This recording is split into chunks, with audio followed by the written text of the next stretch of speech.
आजादी का Amrit Mahotsav.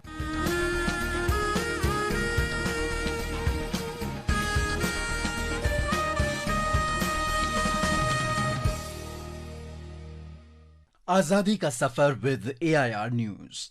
India's glorious fight for freedom is one of the greatest struggles the modern world has ever witnessed.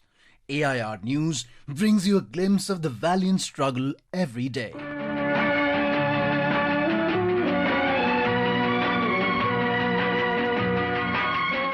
On 23rd of October 1778 was born Kittur Chennamma, the Queen of Kittur. Kittur Chennamma hididara kadga Britishರಿಗೆ ಹುಟ್ಟುತ್ತಿದ್ದ ನಡಗ ಎದುರಾಳಿನ ಎದಿಯ ಸೀಳಿ ಕೊಟ್ಟಾಳು ಮನ್ನ ತಲವಾರ ಹಿಡಿದು ಮಾಡಿದ್ರ ಯುದ್ಧ ಕಿತ್ತೂರ ಸೈನ್ಯ ಬರ್ತಿದ್ದ ಗೆದ್ದ ಕಿತ್ತೂರ ಸಂಸ್ಥಾನ ಅಧಿಪತಿಯಾಗಿ ಆಳಿದ್ರು Chennamma. She was one of the female rulers who led an armed rebellion against the British East India Company in 1824.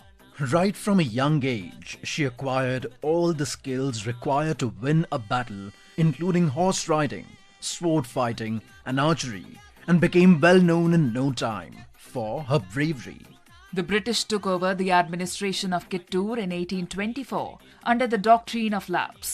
When the Queen protested against the British occupation, the British Army attacked Kittur in 1824 with 20,000 men and 400 guns. The intention was to confiscate her jewels and treasures worth rupees 1.5 million, making her economically weak, and then dethrone her.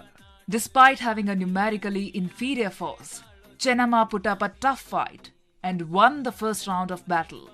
The British Army faced massive losses, and eventually 2 British officers, Sir Walter Elliot and Mr. Stevenson, were taken as hostages, giving Chennamma an upper hand in the negotiations. Chennamma agreed to release the hostages if the British ended the war and allowed her son to rule. Commissioner Chaplin from the East India Company took the offer, and the hostages were released. However, in an unforeseen turnaround, the British troops launched a second round of attack. They could not take the humiliation of losing to a woman from a small village and roped in armies from Mysore and Solapur. They also convinced 2 of her soldiers to betray her by mixing cow dung and mud with the gunpowder used for cannons. This time, she was captured and imprisoned for life at Belhungal Fort. She passed away on the 21st of February 1829. Rani Chennamma was buried in Belhungal Taluk.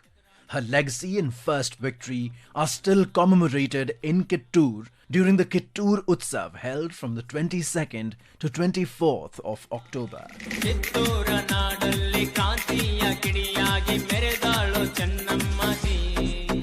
On 23rd of October 1934, Mahatma Gandhi resigned from the Congress party and quit politics. He said he withdrew from active politics and even resigned his membership of the Congress because he wanted to devote himself fully to the constructive program and Harijan welfare.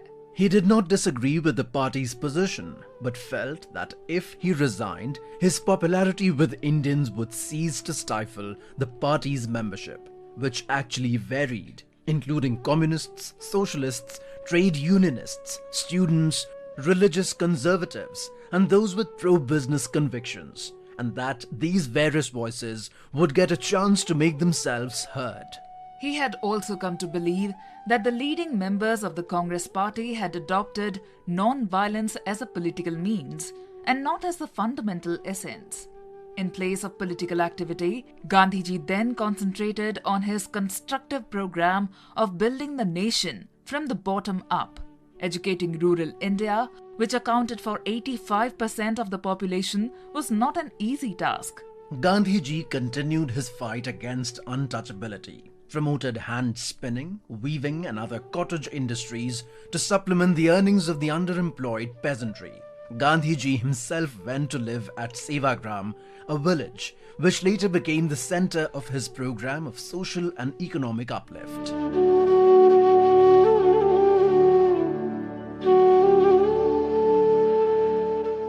That brings us to the end of this episode of Azadi Ka Safar, AIR News ke sang. See you in the next episode tomorrow.